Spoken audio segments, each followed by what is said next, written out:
pa na cha man ka du ko e mi cha that na tua song ka du ko e ka mi nung si na in ka tling lo ka du na te long asi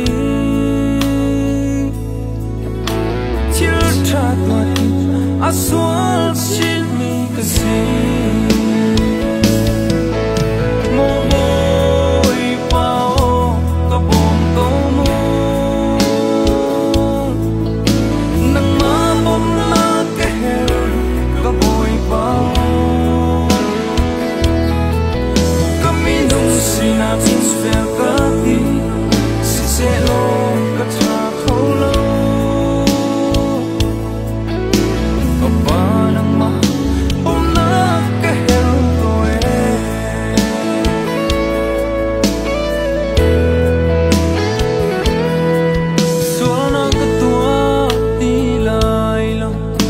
ti song a chi khat cha lo ting fel te in ka la ka ti song a ka mi nung si na in ka tling lo ka du na te long a si chill cha tua ti a swal chin mi ka si môi bao có bom có mô nắng má bom lá cái có bồi bao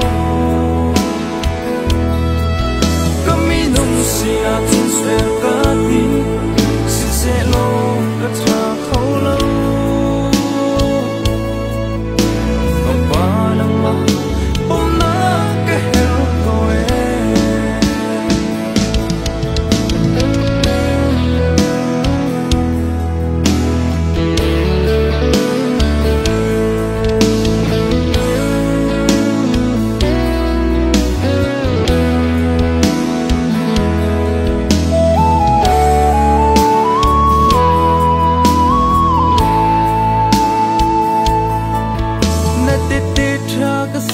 chẳng lại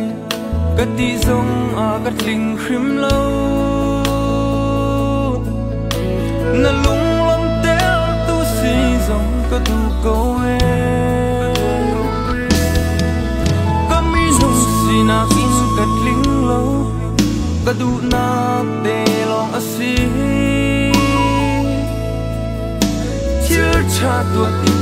a swal chi mi ka si môi bao có buồn có